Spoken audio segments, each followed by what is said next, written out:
Hello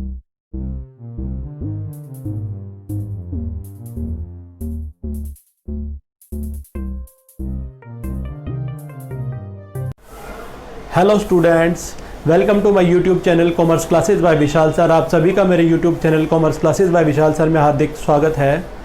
सबसे पहले तो उन सब बच्चों को जिन्होंने कॉमर्स लिया है और जो क्लास 11th में हैं, बहुत बहुत बधाइयाँ, कॉन्ग्रेचुलेशंस बच्चों। ये आपका बहुत ही अच्छा डिसीज़न है, very very very big decision, very very turning point of decision, very very life turning decision है।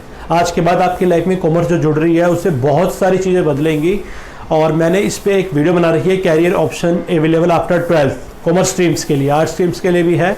अगर आपने वो नहीं देखी है तो कॉमर्स के बच्चों से मेरी रिक्वेस्ट है वो वीडियो जरूर देखें, उससे आपको पता लगेगा कितना वाइड स्कोप कॉमर्स में आपके पास है। हम उस टॉपिक पे बात नहीं कर रहे हैं और उसका आई बटन आपको ऊपर वीडियो के साइड में मिल जाएगा या वीडियो के एंड में वीडियो लिंक भी मिल जाएगा इस वीडियो के खत्म होने के बाद। मैंने टोटल क्लास 11th में पहले 4 चैप्टर्स पे जो बेसिक और थ्योरी के थे उन पे वीडियो बनाई है, 6 वीडियोज। अगर आपने वो नहीं देखी, आप नए हैं मेरे चैनल के लिए, तो आप उनको जरूर देखें ताकि आपको सारे अच्छे से 11th के फंडे जो है क्लियर हो जाएंगे। लेकिन आज हम सबसे इंपॉर्टेंट टॉपिक और सबसे पहला न्यूमेरिकल टॉपिक जो है आपका accounting equation chapter 5 T.S.. Grewal के हिसाब से, मोस्टली बच्चे टी.एस. ग्रेवाल से ही पढ़ते हैं, वो हम स्टार्ट करने जा रहे हैं। तो आप आज ये अच्छे से समझे टॉपिक, ये इसका अभी इंट्रोडक्शन है। Chapter 5 class 11 accountancy accounting equation पढ़ने जा रहे हैं। बिना ही समय खराब करते हुए हम पढ़ाई की ओर चलते हैं, बोर्ड की चलते हैं। आइए देखिए, जैसे कि आप यहां देख रहे हैं क्लास 11 अकाउंटिंग इक्वेशन, इस चैप्टर का नाम है अकाउंटिंग इक्वेशन और यह है आपका इंट्रोडक्शन, बेसिक। इस चैप्टर की बेसिक बातें हैं, न्यूमेरिकल मैं आपको अगली वीडियो में बताऊंगा। आप इसको बहुत अच्छे से समझने की कोशिश करें। अगर एक बार आप अच्छे से सारी बातें समझ गए इस चैप्टर का, ये पूरा चैप्टर आपको अच्छे से क्लियर हो जाएगा। इसका फंडा और इंट्रोडक्शन अगर आप अच्छे समझ जाएंगे, आपको सब चीज अच्छे से क्लियर हो जाएगी। आइए देखिए, ये इसकी डेफिनेशन है। An accounting equation is a mathematical expression. एक अकाउंटिंग इक्वेशन एक मैथमेटिकल एक्सप्रेशन है which shows that the assets and liabilities of a firm are equal. इसके अकॉर्डिंग ये बता रहा है कि अकाउंटिंग इक्वेशन क्या होती है हमारी। वो ये बताती है कि ऐसी इक्वेशन जिसको मैथमेटिकल फॉर्म में हम लिख सकते हैं, जो ये बताती है कि सारी की सारी एसेट्स, सारी की सारी इक्विटीज या टोटल क्लेम्स के बराबर होती है। ठीक है, एसेट और लायबिलिटी एक फर्म की इक्वल होती है। कैसे, आप ध्यान से देखिए, ये अकाउंटिंग इक्वेशन है। Assets is equal to capital plus liabilities, या इन दोनों को मिला के नाम है टोटल इक्विटीज, दिस वन। एक और नाम है टोटल क्लेम्स। ये जो इक्वेशन मैं आपको लिखवा रहा हूं बहुत ध्यान से देखें, asset is equal to capital plus liabilities. इस इक्वेशन को ही हम अकाउंटिंग इक्वेशन कहते हैं। एसेट्स क्या होती हैं? एसेट्स हमारे प्लस पॉइंट होते हैं, जो बिजनेस में हमारे जितने भी मजबूती हैं वो सारी एसेट्स कहलाती हैं। अभी मैं बताऊंगा ये सारी डिटेल लिखी हुई एसेट्स कौन कौन सी होती हैं। और कैपिटल क्या होती है? कैपिटल जैसा कि आप अच्छे से जानते हैं, capital is that amount of cash which is invested by the proprietor in the business. क्या है ये? कैपिटल एक कैश का वो अमाउंट होता है जो मालिक खुद बिजनेस में अपने पर्सनल सोर्सेज से कैश लगाता है, कैश की फॉर्म में अमाउंट लगाता है जो बिजनेस में, वो कैपिटल होती है। ठीक है, जो पैसा मालिक खुद लगा रहा है वो तो कैपिटल है। और सारा का सारा पैसा मालिक जो है खुद नहीं लगा सकता, वो बाहर वालों से भी लेता है, कुछ उधार माल भी खरीदता है, कुछ लोन भी लेता है, कुछ बोरोड मनी भी लेता है। ये हम कहलाती है, इसे हम कहते हैं लायबिलिटीज, आउटसाइडर लायबिलिटीज, ये आउटसाइडर इक्विटीज भी कहते हैं इसको हम। ठीक है, तो ये लायबिलिटीज कौन कौन सी, ये सारी अभी थोड़ी देर में डिटेल में बात करेंगे। पहले मैं अकाउंटिंग इक्वेशन के बारे में बात कर रहे हैं। ये है accounting equation, asset is equal to capital plus liabilities. और कैपिटल प्लस लायबिलिटीज को टोटल इक्विटीज भी बोला जाता है और कैपिटल प्लस लायबिलिटीज को टोटल क्लेम्स भी बोला जाता है। ये ओनर्स क्लेम हो गया, ये आउटसाइडर क्लेम्स हो गया, क्योंकि मालिक का खुद का क्लेम है, मालिक ने खुद लगाए पैसे, बिजनेस मालिक को देगा, तो ये हो गया कैपिटल ओनर्स क्लेम। और ये बाहर वालों का हो गया creditors, BP, outstanding expenses, loan, तो ये आपका हो गया आउटसाइडर क्लेम। ठीक है, इसको टोटल इक्विटीज भी कहते हैं, इसको टोटल एसेट्स भी कहते हैं। और इस इक्वेशन से ही हम 2-3 फॉर्मूले बना सकते हैं। जैसे आपको मान लो कैपिटल निकालनी है तो एसेट में से लायबिलिटी को लेस कर देंगे, minus liability equal to capital, ऐसे भी निकाल सकते हैं। एक और तरीका है, अगर मान लो आपको लायबिलिटी निकालनी है तो asset is minus capital, asset में से कैपिटल को हटाएंगे लायबिलिटी आ जाएगी, एसेट में से लायबिलिटी हटाएंगे कैपिटल आ जाएगी। तो ये 2-3 फॉर्म हमारे पास रहती है। ठीक है, इसे हम निकाल सकते हैं। जब न्यूमेरिकल पोर्शन आपको मैं सिखाऊंगा तो आप ये बात आपको अच्छे से क्लियर हो जाएगी। फिलहाल आप अच्छे से देखिए, अब मैं जो बताना चाहता हूं वो बात आप ध्यान से सुनिए। अब हम बात कर रहे हैं एसेट्स। एसेट्स क्या होती हैं? एसेट्स होते हैं किसी भी बिजनेस के प्लस पॉइंट्स। किसी भी बिजनेस की जितनी भी मजबूतियां हैं, जो आपने पैसा इन्वेस्ट करके लंबे समय तक इससे प्रॉफिट कमाएंगे, वो सारी एसेट्स हैं। कौन कौन सी होती है? ये एग्जांपल, पहली है cash, bank, sundry debtors, closing stock, BR, prepaid expenses, accrued income, investment, land and building, plant and machinery, furniture, fixture और मार्केटेबल सिक्योरिटीज। आप एक एक के बारे में बात करते हैं। कैश क्या होता है आप जानते हैं? कैश लिक्विड, सबसे मोस्ट लिक्विड एसेट है कैश। जितना भी आपके पास लिक्विड फॉर्म में पैसा पड़ा है वो कैश है। कैश सबसे ज्यादा लिक्विड माना जाता है। उसके बाद बैंक का मतलब यहाँ बैंक बैलेंस है ही है, आपके बैंक में कितने पैसे जमा हैं, क्योंकि आजकल बैंक भी 24 आवर ऑप्शन हो गए हैं। एटीएम्स है, नेट बैंकिंग है, डेबिट कार्ड है, आप कहीं भी नेट बैंकिंग से, डेबिट कार्ड से बैंक जाने की जरूरत नहीं, सब कुछ अपनी मोबाइल बैंकिंग से आप कर सकते हैं। फिर है सन्ड्री डेटर्स। सन्ड्री डेटर्स क्या होते हैं? सन्ड्री डेटर्स को हम कहते हैं देनदार। जिन लोगों को हमने बिजनेस में माल बेचा है और जिनसे हमें पैसे लेने हैं, हमने क्रेडिट सेल करी है, हमें पैसे लेने हैं तो क्या हो गया? सन्ड्री डेटर्स, वो एसेट्स कहलाती है। ये सन्ड्री डेटर्स होते हैं, दिस वन, ठीक है। क्लोजिंग स्टॉक, ये भी एसेट होती है। क्लोजिंग स्टॉक क्या होता है? बिजनेस में जो stock which are lying at the end of the accounting year और मंथ, साल के एंड में, महीने के एंड में, दिन के एंड में जो आपके पास बिना बका माल रह गया वो स्टॉक होता है। और स्टॉक का मतलब क्लोजिंग स्टॉक से ही होता है, ओपनिंग तो जस्ट ट्रांसफर होता है, इसलिए क्लोजिंग स्टॉक लिखा है मैंने। ये क्लोजिंग स्टॉक भी एसेट होती है। एक कॉन्सेप्ट होता है बीआर, ठीक है, बिल्स रिसीवेबल बोलते हैं। थोड़ा डिटेल में उसको बाद में बताऊंगा जब इस चैप्टर को पढ़ेंगे। फिलहाल आप ये समझ जाओ कि बीआर जो होता है हमारी एसेट होता है। और प्रीपेड एक्सपेंसेस, ठीक है, प्रीपेड एक्सपेंसेस, ये चार कॉन्सेप्ट मैंने यहाँ लिखे हैं, बहुत ध्यान से देखना आप। ये आउटस्टैंडिंग है, ये प्रीपेड है, ये एक्रूड है और अनएक्रूड है, चारों आएंगे। तो प्रीपेड की बात भी अभी थोड़ी देर में करते हैं, ऐसी एक्रूड की बात भी हम थोड़ी देर में करते हैं। इन्वेस्टमेंट, जो भी पैसा बिजनेस में आपने कहीं लगा रखा है बाहर, business in addition to business, कोई लैंड खरीद रखी है, कोई शेयर मार्केट में लगा रखा है, तो वो इन्वेस्टमेंट है आपकी, ये एसेट होती है। ऐसी लैंड एंड बिल्डिंग आप अच्छे से जानते हैं, जमीन और बिल्डिंग्स। प्लांट और मशीनरीज, ये भी अच्छी तरह से, बड़े बड़े प्लांट, बड़ी बड़ी मशीनरी। फर्नीचर एंड फिक्सचर्स, जो भी फर्नीचर, बड़े बड़े फिक्सचर जो आपने लगा रखे हैं। अब यहाँ फर्नीचर फिक्सचर का मतलब ये नहीं कि एक सोफा डाल दिया खाली वो बिजनेस का फर्नीचर बन गया।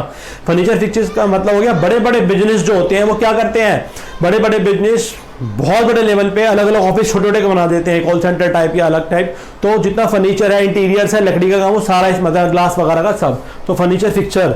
और मार्केटेबल सिक्योरिटी क्या होती है? मार्केट में जो आपने सिक्योरिटी लगा रखी है, शेयर मार्केट में लगा रखी है, वो भी आपकी एसेट, ये सारी की सारी आपकी एसेट्स होती हैं। तो मैं आपको क्यों बता रहा हूं?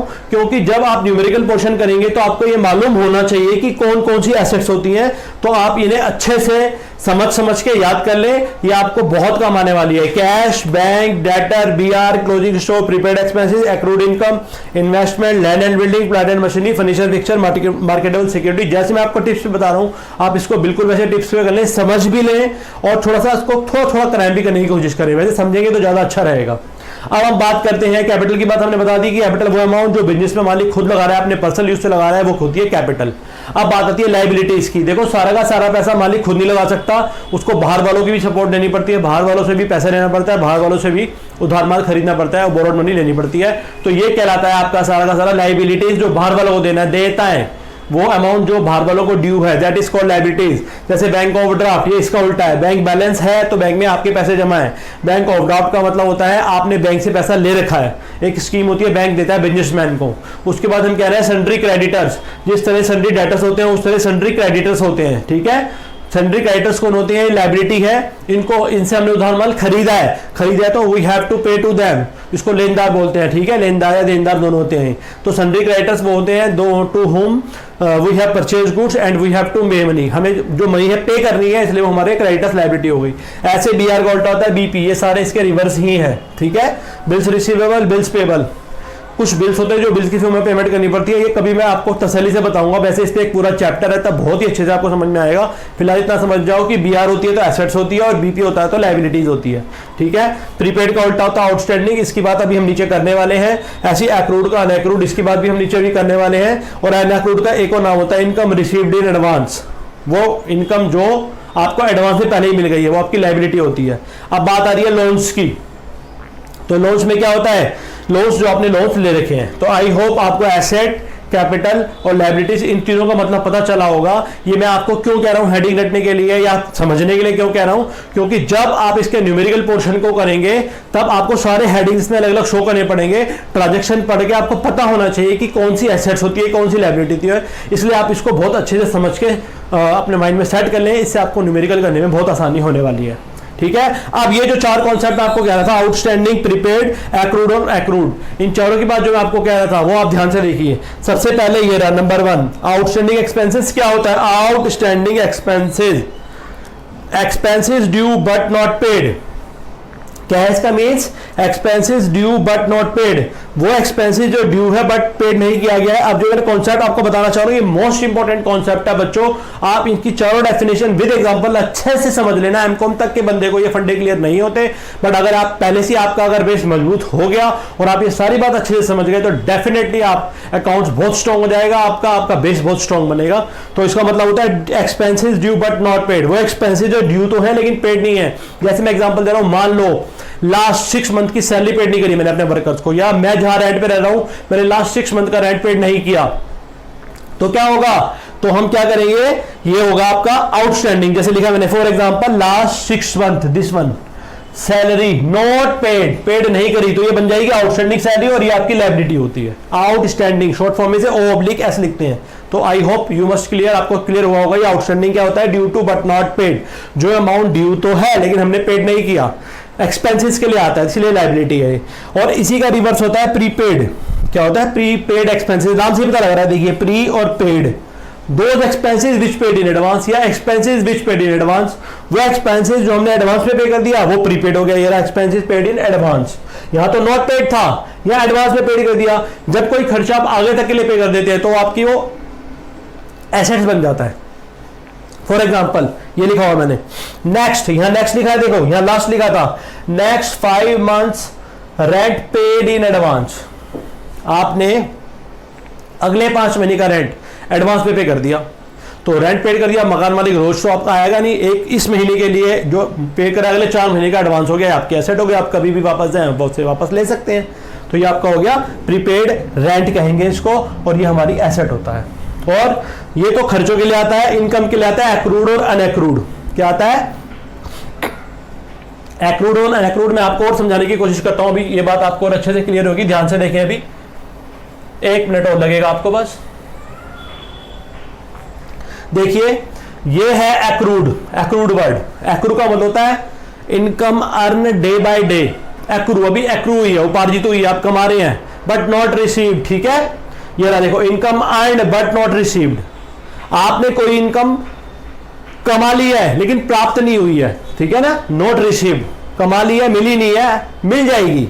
ठीक है, अब मैं एक एग्जांपल देता हूं, वो ध्यान से देखें। मान लो आप कहीं पे जॉब करते हैं, ठीक, आप एक सैलरीड एम्प्लॉई हैं, 1 तारीख को आपने जॉब करी, 2 को करी, 3 को करी, 4 को करी, ऐसे ऐसे करके आपने 30 तारीख तक, ठीक है, लास्ट महीने तक पूरी जॉब करी, तो आपकी इनकम अर्न हो रही है day by day, day by day, और ये अर्न हो रही है, लेकिन अभी मिली नहीं है। मिलेगी आपको कब? 30th तारीख को, when it means income earned day by day, it accrue day by day, but you earns but it will not received, you will be received on the due date। तो आपको 30 तारीख को जो है मिलेगी, यहां आपको सैलरी मिलेगी जो आपकी पूरे महीने की सैलरी होगी। ठीक है, एक और एग्जांपल देता हूं, वो ध्यान से देखें कैसे आप समझेंगे इसको, और ध्यान से समझने की कोशिश करें आप। क्या कह रहा है ये यहां पे जो मैंने एग्जांपल दिया है, तो income earn but not receive, income कमा तो लिया लेकिन मिली नहीं है, तो ये होता है इंटरेस्ट और एफडी। मान लो आपने एक एफडी का होता है फिक्स डिपॉजिट, आपने एक फिक्स डिपॉजिट ली 1 लाख रुपीज की, ठीक है, और 10% आपको इंटरेस्ट मिल रहा है इस पे 1 ईयर के लिए। इट मींस अगर आपने एक जनवरी 2019 को ली और ये आपको 1 जनवरी 2020 को मैच्योर होके आपको 1 लाख रुपए प्लस पे 10% इंटरेस्ट 1,10,000 रुपए मिलेंगे आपको। 1 लाख तो आपको मिलेंगे ये वाले, प्लस 10,000 आपको मिलेगा इंटरेस्ट, तो ये हो गया 1,10,000 आपको पूरे मिल जाएंगे 1 साल बाद। क्योंकि एफडी का मतलब होता है बैंक एक फिक्स अमाउंट आपसे ले लेता है और एक फिक्स टाइम के बाद आपको विद इंटरेस्ट अमाउंट देता है, आप उसको निकाल नहीं सकते, यूज नहीं कर सकते, वो बैंक के पास छोड़ना पड़ेगा। लेकिन अगर हम बीच में अकाउंट क्लोज कर रहे हैं, मान लो हम कर रहे हैं 31 दिसंबर 2019 में अकाउंट क्लोज, यहां पर बीच में, तो ये 6 मंथ का आपने क्या करा, income earned but not receive. Income आपने कमा ली लेकिन मिली नहीं है, तो कितनी कमा ली? 10,000 का आधा कितना हो जाएगा 6 मंथ का? 5,000। तो 5,000 जो इंटरेस्ट है वो आपका एक्रूड इंटरेस्ट माना जाएगा, इंटरेस्ट ऑन एफडी। इसे आप बैलेंस शीट में एसेट साइड दिखाएंगे, हमारी एसेट होती है, तो ये होती है एक्रूड इनकम। ठीक है, इसको हम एक्रूड इनकम कहते हैं। आई होप आपको ये क्लियर हुआ होगा। और अभी अगला क्या है, अगला है अनएक्रूड इनकम। क्या है अगला? अनएक्रूड इनकम। ये सारी एसेट लायबिलिटी के लिए मैं आपको बता रहा हूं, दिस वन अनएक्रूड इनकम। ये क्या होती है? इसका रिवर्स है। अनएक्रूड इनकम का मतलब होता है income not and but received in advance. कमाई नहीं है, इस बार एडवांस में पहले मिल गई। कोई हमें लायबिलिटी या इनकम एडवांस में मिल जाती है तो हमारी लायबिलिटी बन जाती है। जैसे सिक्योरिटी डिपॉजिट, फॉर एग्जांपल मान लो कोई आपसे पैसे ले गया उधार, ठीक है, हमसे लोन ले गया 1 लाख रुपए का और उसके बदले ज्वेलरी दे गया, ठीक है, ज्वेलरी दे गया अपनी, या गोल्ड का लोन दे गया, गोल्ड दे गया अपनी, कोई ज्वेलरी दे गया गोल्ड की, तो वो जो गोल्ड की ज्वेलरी है वो आपकी अनएक्रूड इनकम है। या क्या होगी? अनएक्रूड इनकम। क्यों? उस पैसे को आपको संभाल के रखना पड़ेगा, उस ज्वेलरी को आपको संभाल के रखना पड़ेगा जब तक वो पैसा नहीं दे देता, तो ये आप अनएक्रूड इनकम है। या कोई एडवांस की इनकम हमें पहले ही दे रहा है तो वो आपकी लायबिलिटी बन जाती है। तो ये सारा एसेट और लायबिलिटी का ही खेल है, इसलिए एसेट लायबिलिटी मैं आपको कह रहा हूं, बात बहुत अच्छे से आप समझ जाए। तो ये एसेट्स है, ये लायबिलिटी है, और ये 4 concept, outstanding expenses, prepaid expenses, accrued income और अनएक्रूड इनकम, चारों का मतलब बहुत अच्छे से आपको क्लियर होना चाहिए। इसी के साथ ये जो बेसिक इंट्रोडक्शन है इस चैप्टर का खत्म होता है। हम जब इसके न्यूमेरिकल पे जाएंगे, मैं आपको 1 से 2-3 क्वेश्चन न्यूमेरिकल के बताऊंगा, तो आप ध्यान से सुनिएगा, समझिएगा, आपको बहुत अच्छे से क्लियर हो जाएंगे।